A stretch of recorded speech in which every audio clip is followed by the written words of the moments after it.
Oil palm అనేది దీర్ఘకాలిక పంట అండి. దీన్ని దాదాపు 30 సంవత్సరాల వరకు మనము సాగు చేసుకోవచ్చు. ఈ మధ్యనే గవర్నమెంట్ తెలంగాణ మనకి ఈ మిగతా జిల్లాలకు కూడా, తెలంగాణలోని మిగతా జిల్లాలకు కూడా ఆయిల్ పామ్ అనేది సాగు చేయడానికి అనుకూలమని చెప్పేసి ప్రోత్సహించడం జరిగింది. దాంట్లో భాగంగానే మనము 22-23 నుంచి ప్లాంటేషన్ చేయించడం జరుగుతుంది. సో ఈ ప్లాంటేషన్ వచ్చేసి మనకు గుండంపల్లిలో ఉందండి, జిల్లాపూర్ మండలం.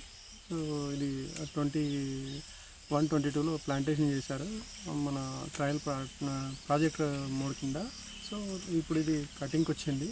రీసెంట్గా దీంట్లో కటింగ్ కూడా చేయడం జరిగింది, హార్వెస్టింగ్ అనేది. సో ఇది ఆయిల్ పామ్ మనము ఎకరానికి 50 మొక్కలు నాటుకోవాల్సి ఉంటుంది.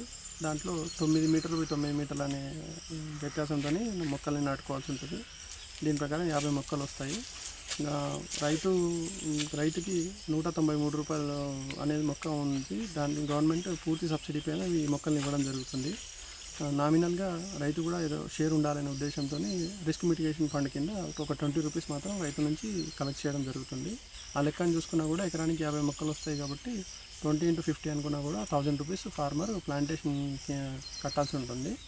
సో వాళ్ళకి మనం మొక్కలు ఇష్యూ చేసేస్తాము. సో మన ఏరియాకి, మన జిల్లాకి ప్రీయూనిక్ కంపెనీని గవర్నమెంట్ అలాట్ చేయడం జరిగింది. వాళ్ళు నర్సరీ కూడా రైజ్ చేస్తున్నారు బీరవెల్లిలో. సో అక్కడ నుంచి ఫార్మర్స్కి మనం మొక్కలు అనేది సప్లై చేయడం జరుగుతుంది. సో నాటుకున్న తర్వాత వాళ్ళు మనకి డ్రిప్ కూడా కట్టుకున్నట్టయితే దాన్ని సర్వే చేసేసి దాని ప్రకారం వాళ్ళు కేటగిరీ వైజ్గా డ్రిప్ అనేది సబ్సిడీ ఇవ్వడం జరుగుతుంది. జనరల్ రైతులకైతేనేమో బిలో 5 acres పట్టా ల్యాండ్ ఉంటే వాళ్ళకి 90% సబ్సిడీ మనం పైన డ్రిప్ ఇస్తున్నాము. అదే ఒకవేళ 5 acres ఎబో ల్యాండ్ ఉంటే 80% సబ్సిడీ కింద ఇస్తున్నాము. ఫార్మర్ 20% షేర్ అని కట్టుకోవాల్సి ఉంటుంది. బీసీ రైతులకైతేనేమో క్యాస్ట్ సర్టిఫికేట్ ప్రొడ్యూస్ చేస్తే 90% సబ్సిడీ అనేది మనం ఇవ్వడం జరుగుతుంది. SC/ST రైతులకైతే 100% సబ్సిడీ పైన మనం ఆయిల్ పామ్కి డ్రిప్ అనేది సప్లై చేయడం జరుగుతుంది. ఈ కేటగిరీలు ఏవైనా కూడా వాళ్ళు GST అనేది పే చేసుకోవాల్సి ఉంటుంది సార్, వాళ్ళు వచ్చిన దాని ప్రకారం.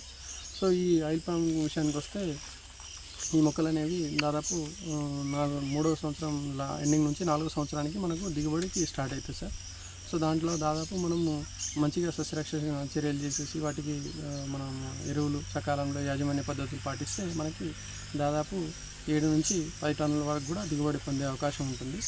సో ఈ వచ్చిన దిగుబడిని మనము ఆ రోజు గవర్నమెంట్ నిర్ణయించిన రేటు ప్రకారం కంపెనీ వాళ్ళు కొనడం జరుగుతుంది. దానికోసం కలెక్షన్ సెంటర్స్ కూడా కంపెనీ వాళ్ళు పెట్టడానికి ప్రయత్నాలు చేస్తున్నారు.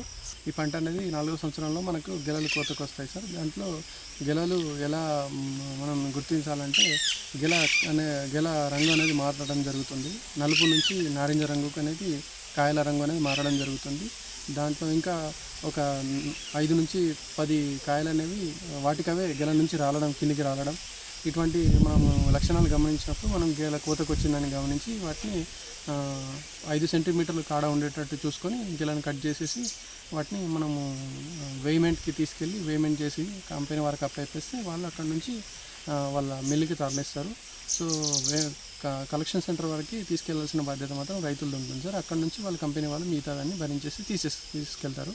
సో ఇక్కడ కూడా ఏరియా ఎక్కువ ఉన్న దగ్గర 15 కిలోమీటర్ల రేడియస్లో కలెక్షన్ సెంటర్ పెట్టడానికి కంపెనీ వాళ్ళు ప్రయత్నాలు చేస్తున్నారు.